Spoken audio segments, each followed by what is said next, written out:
ঘর পাইয়ে দেওয়ার নাম করে টাকা তোলার অভিযোগ।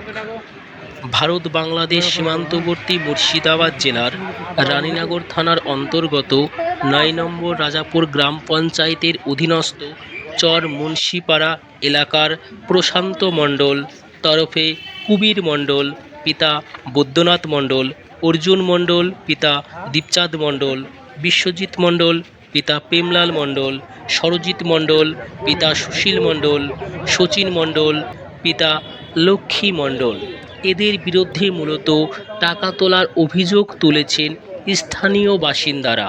আপনারা দেখছেন সেই ছবি সরাসরি বঙ্গদর্শন টিভির পর্দায়। অভিযোগ উঠে আসছে এদের বিরুদ্ধে, তা শুনুন বিস্তারিত অভিযোগকারীদের কাছ থেকে। আমরা থানায় এসেছি 2021 সালে যারা মেম্বার প্রধান ঘর দিব বলে টাকা নিয়েছিল, আর ঘরের টাকা না দিলে ঘর দিবে না এরকম একটা প্রতিশ্রুতি দিয়েছিল। এবার নাম কেটে যাবে ভয়ে সবাই প্রত্যেকে 5,000 টাকা করে দিয়েছি। সেই টাকা আমরা ফেরত চাই। মানে আজকে এসসি থানায় সবাই জমায়েত হয়েছি এই একটাই কারণে, আমাদের এই 5,000 টাকা করে আমরা ফেরত চাই।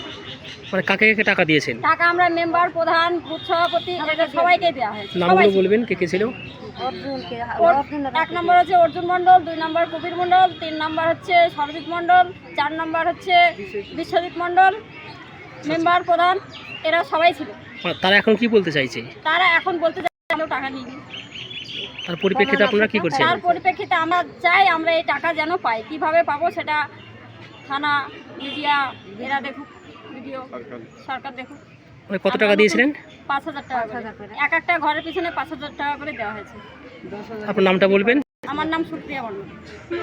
থানায় এসেছি, আমাদের ঘর দেব বলে 5,000 টাকা করে ওনারা নিয়েছিলেন, তো তার ফেরত পাই যেন আমরা, সেই ব্যবস্থার জন্যই আমরা প্রশাসনের কাছে এসেছি। প্রশাসন এবং মিডিয়া এরা যেন আমাদের এই টাকাটা পাবিয়ে দেওয়ার ব্যবস্থা যেন করে।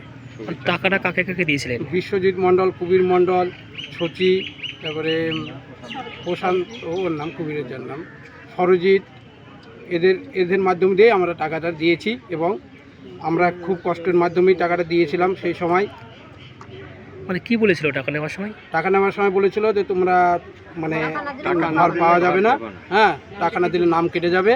এই কারণেই বাড়ি থেকে মহিলাদের কাছ থেকে টাকাটা নিয়েছিল। তখন আমি কষ্ট সহকারে মানে কলকাতায় কাজ করছিলাম, খুব কষ্টের মাধ্যমেই টাকাটা জোগাড় করে 5,000 টাকা দেওয়া হয়েছে। এখন তারা কি বলতে চাইছে? তারা এখন কি বলতে চাইছেন তাদের সঙ্গে তো আমরা ডাইরেক্ট কথা বলতে যাইনি আমি, আরও অনেকে হয়তো গিয়েছিলেন, তারাই জানেন বিষয়টা কী হয়েছে। মানে কিছু কি শুনতে পাননি আপনি যারা গিয়েছিল? তারা গিয়েছিল, তাদের সঙ্গে নাকি শুনেছি বাড়িতে তারা দেখা নাই।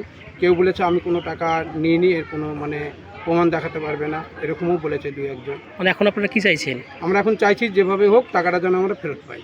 আপনার নামটা বলবেন? চন্দ্রশেখর মণ্ডল, বাড়ি? চর মুন্সিপাড়া।